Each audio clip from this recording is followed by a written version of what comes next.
The Thoroughbred is a magnificent animal, bred for speed, bred to compete, the sport of kings.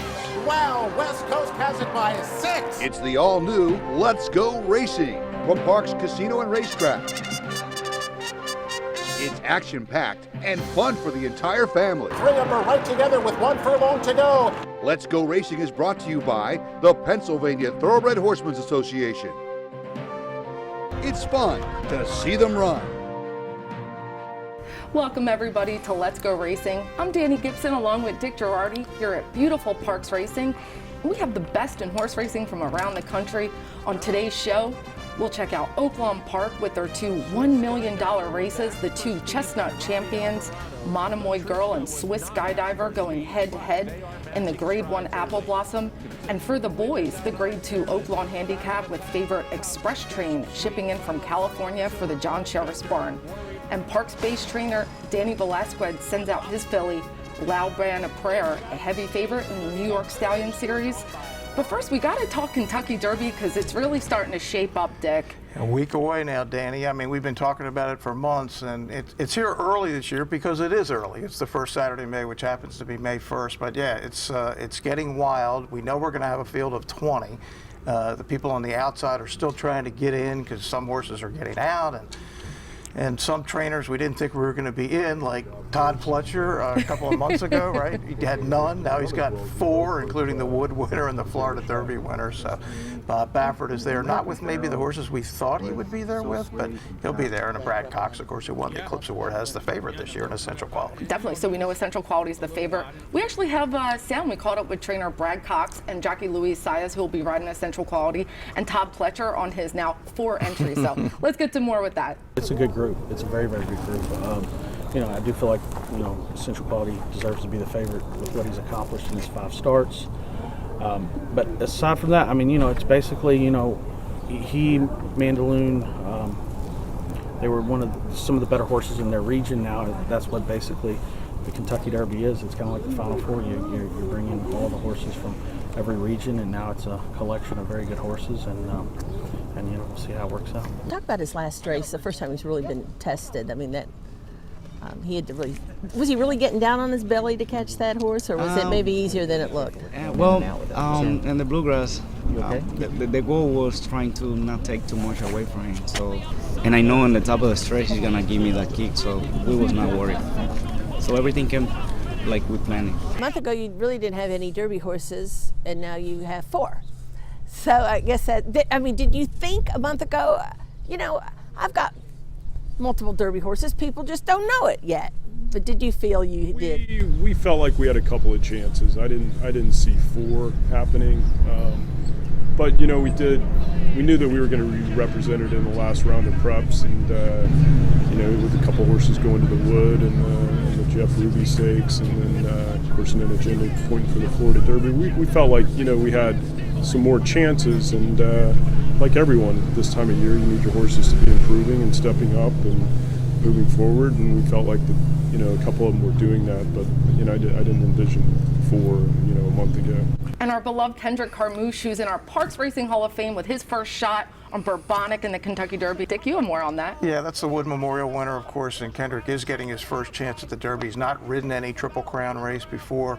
I had a chance to spend some time with him, Danny, and that'll be my story next week on Let'sGoRacingParks.com. Prior to the Derby this week, of course, I wrote about our new announcer, Chris Griffin, who we had on the show last week. But yeah, it's going to be great to see Kendrick in the Derby. I know everybody's going to be rooting for him. And Bob Baffert had a defection. Concert Tour won't be making the start on the first Saturday in May. They're going to opt for the Preakness. Yeah, I think that's a good move, Danny. We talked about it last week. That just wasn't up to Baffert's standards. The 3rd in the Arkansas Derby. He looked like he had to win the race at the 8th pole, and then he just backed out. So good move by Baffert. And because of that, some other things happened, as often do jockey musical chairs at this time of year.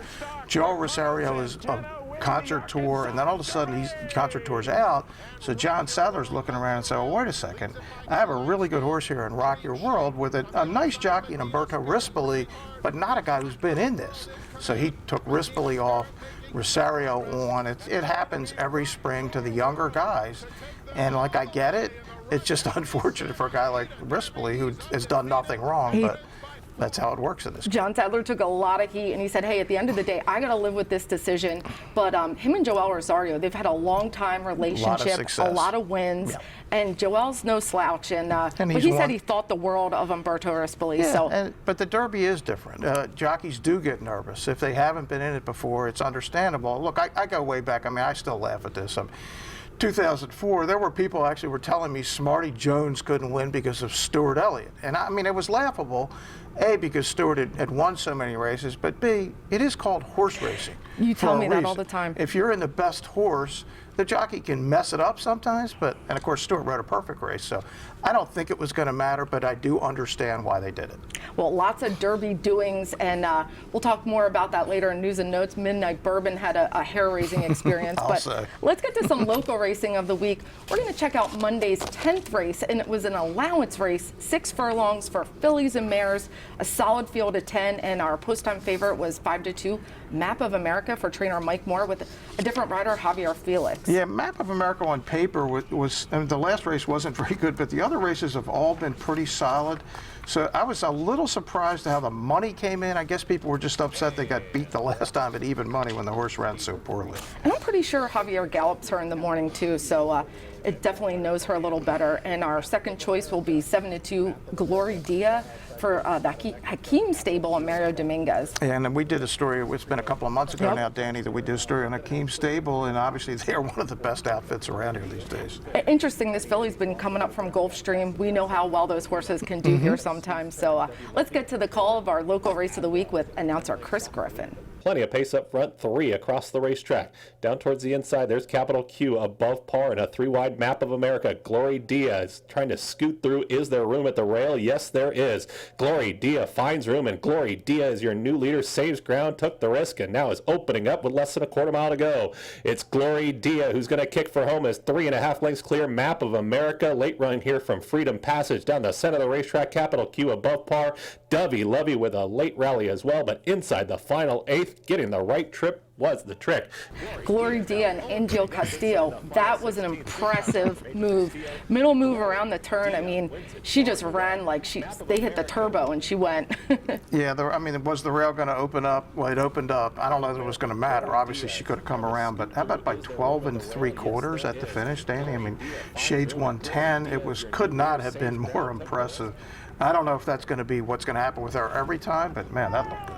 Lots of hugging after that race. We got that all on film. And Angel Castillo had 3 wins on the day. We're going to talk more about that later, but excellent day for him. And you know, Map of America, a nice improved second place finish effort for her. No, ran well, just happened to run into a horse who ran out the TV set. Well, what an exciting local race. We're going to head to our first break. When we come back, we're getting into our national coverage. The Clash of the Titans, the champions, Monomoy Girl and Swiss Skydiver. Don't go anywhere on Let's Go Racing. Latrusco will take charge to the backstretch, and she leads by a length from Swiss Skydiver, who has to sit second. Looking to join the thrill and excitement of thoroughbred racehorse ownership? Pewter Stable can get you started. With more than 25 years of experience under the leadership of Greg and Kate DeMasi, Pewter Stable is one of the industry's leaders in racing partnerships, winning hundreds of races and millions of dollars at racetracks all over the Mid-Atlantic, including New York. No markup, no management fees makes our partnerships unique and affordable. We are Pewter Stable. Did you know the Pennsylvania horse racing industry provides health care and pensions for thousands of workers who in turn spend their income supporting local communities? And we do it with 0 tax dollars while creating tens of thousands of jobs. New to Pennsylvania, Tappett's most precocious son in the Mid-Atlantic, Tight 10, a brilliant graded 2-year-old and a 3/4 brother to the red-hot sire Constitution. Twice graded placed at 2, Tight 10 won his debut for fun, sired by America's 7-time leading sire Tappet, whose other sons include leading stallions Constitution, Frosted, Tapiture, Tapizar, the sire of the great Monomoy Girl. Tight 10 entered stud in 2021 at the introductory fee of $2,500 live full. Jump on the Tappet train by booking your best mares to Tight 10 today.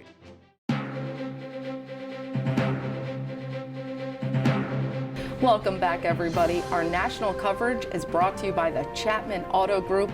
If their emblem's not on the back of your car or truck, well, you probably did pay too much. Dick, let's start with the race that everyone's going to be Yes. talking about for a while, the Absolutely. Grade 1 Apple Blossom, a mile and a 16th at Oaklawn Park. Let's start with our favorite, Monomoy Girl, at 3 to 5. She's got one of the great stats in horse racing history, Danny. She's run against 124 horses and finished in front of 123 of them. Lost only one time. Actually was DQ'd here in the cotillion, but obviously finished first on the race. Obvious second choice, Swiss Skydiver, number 2 post, 9 to 5.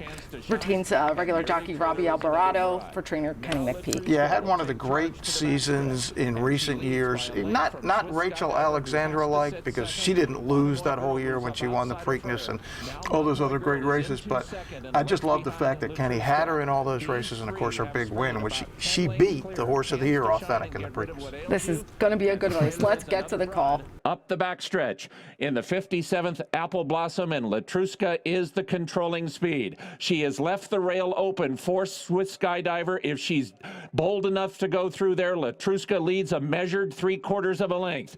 They run past the half-mile pole. It's the interloper and 2 champions in a sprint to the wire for $1 million. Latruska continues to lead. Monomoy Girl is now clearly in second. Swiss Skydivers back at the rail in third and 2 from the front. The rest are far back.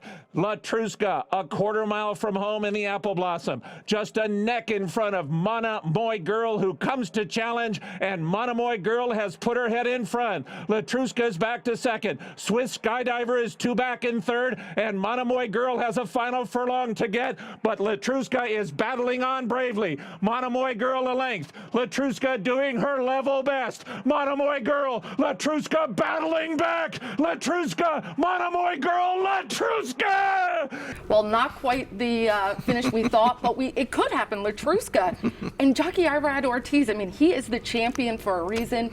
He wanted to get the fractions of the half and 47, and he got it, and he made a couple of winning moves in that race, Dick. Yeah, I know you pointed out to me, Danny, went to that left-handed stick late in the race, and he credits that with why she came back to win. Because look, Monomoy Girl looked like she had the race won. She did. She was home. So now she's only beaten 127 out of 129. Certainly no disgrace in losing.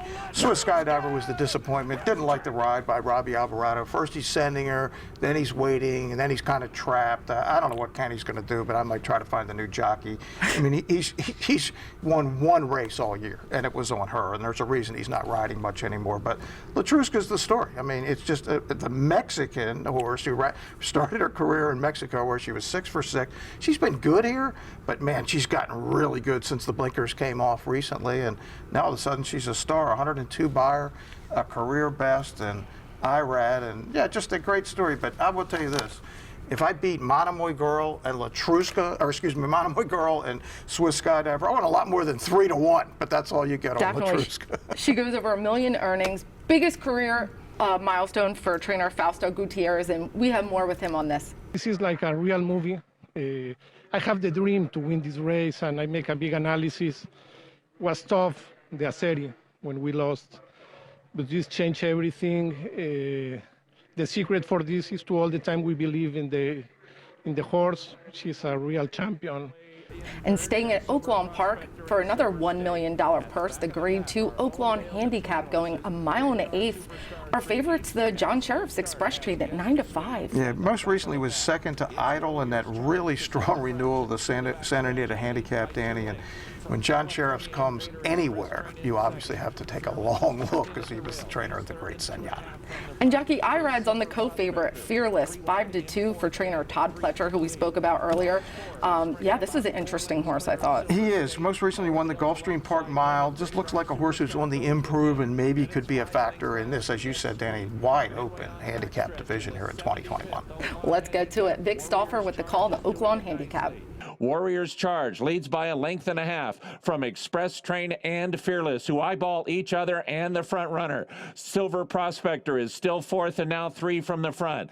Owendale has taken 5th. He's 5 off the lead. Silver State inside of him. Rated R Superstar outside. Guest Suite has trailed throughout. Warriors Charge has led throughout. It is Warriors Charge. Here comes long shot Silver Prospector up into second. He's within a neck of the lead. Express Train is still there between horses. The whip is out on Fearless. Back of the pack comes Guest Suite, Final Furlong, Silver Prospector, Warriors Charge, Express Train between horses. Silver State is with a chance. Fearless is at the rail, and Owendale make it 6 across the racetrack. Silver State emerges. He's got the lead. Owendale, Fearless up the rail. Silver State, Fearless, Silver State. Silver State gets his 5th win in a row, and God, he was game in between, closing with leading rider Ricardo Santana. Yeah, what a great combination, right? Steve Asmussen and Ricardo Santana, and yeah, that was such a wild race. I mean, literally any horse in the race could have won at the end. Express Train, I would say, was a little bit of a disappointment, but not huge. It was 100-to-1 buyer. I mean, they ran fast. Fearless was good. This is a good group here. I think you're going to hear more from this in 1, 2, 3 out of this race for the end of the year. I love that they gave Silver State that little break, and after he wasn't going to make it in the Derby, and boy, he's come back and rewarded them. And I mean, 6 across the track. If you had any of these horses, you were screaming and you thought you had a shot. Absolutely. He's by that great PA bred, hard spun, who people remember won the nursery here, finished 2nd in the Kentucky Derby. Well, Keeneland had the Grade 2 Elkhorn, and beautiful racing there on their turf course, going 1.5 miles for a $200,000 purse. One of our favorites is Tide of the Sea for trainer Mike Maker. Yeah, Mike Maker is so good in these long-distance grass races, Danny. I mean, he's always one of the favorites because his horses are always solid. Co-favorite is Say the Word at 5-2 with jockey Luis Saez. Yeah, this is Phil D'Amato, who's certainly one of the great West Coast grass trainers coming east. He doesn't come east a ton, but again, when they come east, California guys come east, you always have to respect them. Well, this is a long race. Let's get to the call, see what happens. Now, Tide of the Sea has the lead, midpoint of the backstretch by a length. Epic Bromance is second, 3/4 of a length. Channel Cat third between horses by a neck. And then Say the Word, who's still 4th on the outside, 4 lengths from the front. Crafty Daddy, North Dakota between horses. Red Knight, Fantasioso at the back. 1 minute 14.42 for 6 furlongs to mile and 139.6. Tide of the Sea onto the final turn, leading at a length and a half. Say the Word and Channel Cat starting to bear down toward the outside. Here comes Channel Cat moving up between horses. Say the Word is there up on the outside. Tide of the Sea is now 3rd. Crafty Daddy looks for running room toward the inside and 4th. Red Knight is 5th. They turn for home. Channel Cat, Say the Word going 1-2. Fantasioso is running late on the far outside, has gone to 3rd. 5 from the lead. North Dakota dives to the rail. Say the Word with a head in front. Channel Cat is fighting on in the 2nd position. Fantasioso, Crafty Daddy, the North Dakota 5th. Say the Word. Say the Word with a beautiful finish, and Luis Saez, I mean, he was just able to relax him just a little bit, and that did the trick. He's such a good rider, and he's so hot down at Keeneland. I mean, he's over 33% at this meet. He's winning the big races, and of course, it was 2 years ago when he got DQ'd from the Derby, Danny, and I know he's thinking he's got another chance because he's going to be on the favorite Essential Quality. Definitely, he's sure riding like he deserves to be on the favorite. Channel Cat with just a game second. You know, Channel Cat's just one of those really interesting horses. He does not like horses to pass him. I think it would be interesting to see him closer up in a race. Yeah, because, put him in front in one of these long distance races and just slow fractions, just see what happens. But yeah, you're right. And he's one of these. He's been around.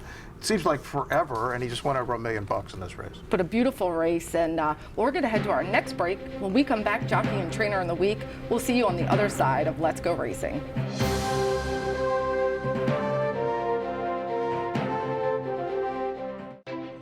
Turning for Home is a nonprofit that has provided nearly 2,800 former racehorses with a safe retirement. The program was created through the foresight of the Pennsylvania Thoroughbred Horsemen's Association. We all love animals, and to give back to something that helps us so much, it's a great thing. Responding to the need for a better system that addressed the uncertain future for the retiring equine population at Parks Racing, the PTHA rallied horsemen to support the program. These horses can do anything from hunter jumpers to western to therapeutic riding. Turning for Home became the first on-track retirement program at a year-round racetrack.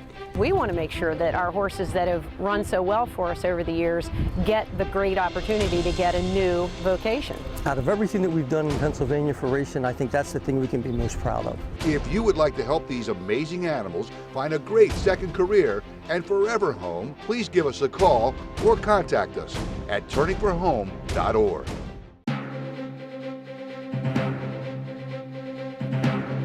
Welcome back to Let's Go Racing. Our Jockey and Trainer of the Week is brought to you by Turning for Home, our racehorse retirement program right here at Parks Racing.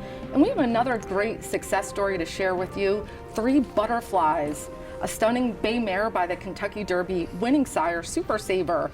She was retired through Turning for Home back in 2019 after a claim by trainer Danny Velasquez. And she was actually a $20,000 purchase by Parks trainer Lou Linder, and went on to win 3 in a row at Parks for that team. And she's out of a mare named Bird's Nest. She was named for the oddly butterfly-shaped markings on her legs, and she now lives with her adopter, Tammy, and they are just a constant on the 3-day eventing circuit, consisting of dressage, show jumping, and cross-country, and these athletes are just doing super amazing together. It's one of the great stories we have here at the racetrack, that these horses find these second homes, second careers. And I love following up with them and just see all the amazing, they're athletes on and off the track, and our connections just always do the right thing for them here.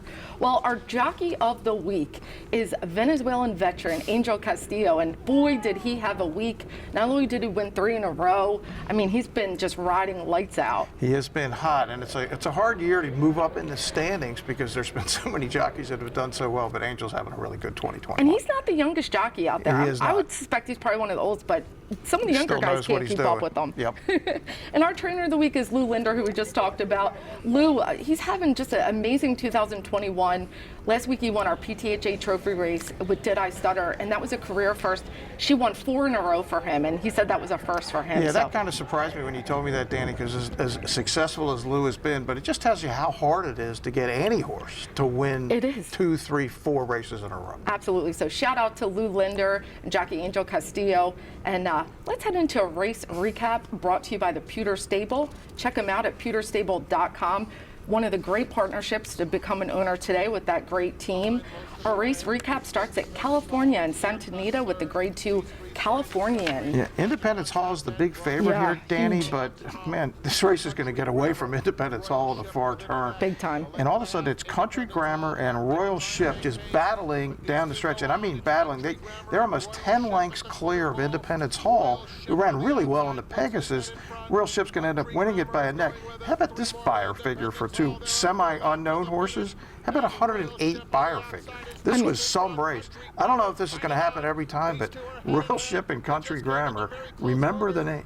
That was a good race. No doubt. And Country Grammar off the layoff, so that was, you know, Bob had him. And it was Baffert and Mandela. So, yeah, Papa better. Mandela, gotta love that. Well, Aqueduct, they had their New York Stallion Series. We're gonna start with the boys, 6.5 furlongs, and I mean, this was a sprint. Yeah, the Devious Mo on the rail is 11-1 on this. It's been in the race the whole time, Danny. It's going to get the lead in the stretch, and Sinful Dancer is the heavy favorite off of just 1 race. Didn't even win the race, but it was so impressive, but just cannot catch. Devious Mo is going to get home, hold on to win by 3/4 of a length. Yeah, Simple Dance a little rank early on, but was able to settle, and Devious Mo just really dug in. That was a $40,000 claim, by the way, for trainer Rudy Rodriguez. Manny Franco, who we know is no slouch, that was a nice win. Staying with Aqueduct, the New York Stallion Series for the fillies. Now, these are horses that were not only bred in New York, but bred by stallions that stand in New York. So definitely a unique condition. And Danny Velasquez sends out Laubet and a Pereira favorite, but she does not run like the favorite. Nah, she just never runs at all with Kendrick. I mean, she had a great 2-year-old season. Remember when that Maid of the Mist, the same day that Brooklyn Strong run, but just hasn't come back to that form here in 2021, and she trails throughout, and it comes down to a battle in the end of the Ortiz brothers, Shaker Shack, the 5, the 6, she's a Dirty Dancer, and this time Jose beats Irad, and if you were into the Ortiz brothers exacta, how about $56.50? I like that exacta. Shaker Shack, add in the blinkers, and whew, that would be a good exacta to hit. A little time for Ion Racing, and Dick, we got some stakes races coming up at Parks. We do. A lot of the stakes races this year are because we're running Mondays, Tuesdays, and Wednesdays, no Saturdays, with the exception of one, which we'll get to in a second, are going to be on Tuesdays, starting with this coming Tuesday, the $100,000 Paige McKenney handicap for PA breds, 3 and up going 7 furlongs. Then the filly and mare equivalent, the Unique Bella, remember her, she won Breeders' Cup a couple of years ago, 3 and up fillies and mares, also 7 furlongs. So yeah, that'll get our stakes off, and be a lot of Tuesdays in June, and then August, really late August and into September are the big days, and of course Saturday, September 25th is PA Derby Day along with the Kentucky. Well, I like it. I'm excited for it. And Pimlico has a big date. These stakes were at Laurel Park. They're doing some resurfacing of their track. It's now moved to Pimlico. The Tessio, we might see Brooklyn Strong. It's a prep for the Preakness, so we might see him running. It is, and it's a win and you're in. If you win it, you get all expenses paid into the Preakness, so that's the lure. And yes, they had to move out of Laurel. First, they had that problem with that virus, which was going through, and then they had a problem with their surface, so they just moved everything to Pimlico, where they were going to head here shortly anyway. So go get some crab cakes in Baltimore. There you go. Some good races. Of course, California with a big day. Golden Gate Fields has 6 stakes races, the California Derby in Oaks, and the Grand Prix San Francisco Mile. I've actually been out there for that. It's beautiful. Yeah, I love Golden Gate just because of the views. If you look out the back, you can see the Bay Bridge heading into San Francisco. It's in Berkeley on the other side from San Francisco, but it's a very cool place. Very cool place. Well, we're going to head into our final break. Don't go anywhere. We look forward to seeing you when we're back on Let's Go Racing. If you want action and you want it now, you got to get the new Parks Racing mobile app. Wager and watch thoroughbred and harness racing from around the world. With the Parks Racing mobile app, it's easy to open and fund your account. Then place your wagers and cheer on your horse as they thunder down the stretch. With the Parks Racing mobile app, you'll easily make withdrawal requests, view the previous day's replays and results. Plus, open any new account now and you'll be automatically enrolled in the Parks Rewards program. The more you wager, the more you earn. Get the new Parks Racing mobile app and get in on the action.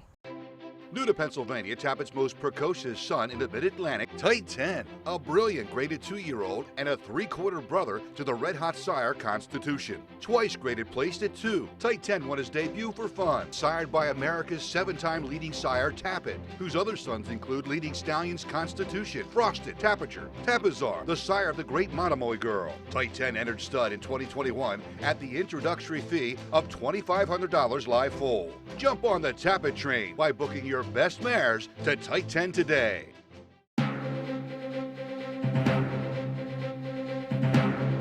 Welcome back to Let's Go Racing. Our final segment, News and Notes, is brought to you by the Granny Fund. The Granny Fund assists continuing education for our wonderful backstretch community. Well, there's some more Kentucky Derby news. Midnight Bourbon, trained by Steve Asmussen, he worked an amazing bullet workout. They said he even galloped out the 7 furlongs, which that's huge.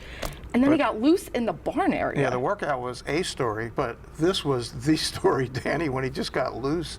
And it was a scary scene there for a few minutes. It was. I mean, things happen. These horses, they're feeling good, and they've rendered them really quick. In fact, the Hot Walker was kind of the hero. She was holding another horse and kind of grabbed him, thinking nothing. So the horse didn't want to do anything bad. You could see he's kind of just trotting around them, galloping around them, but definitely scary. 1,000-pound animals sometimes have minds of their own. They have minds on their. They certainly do.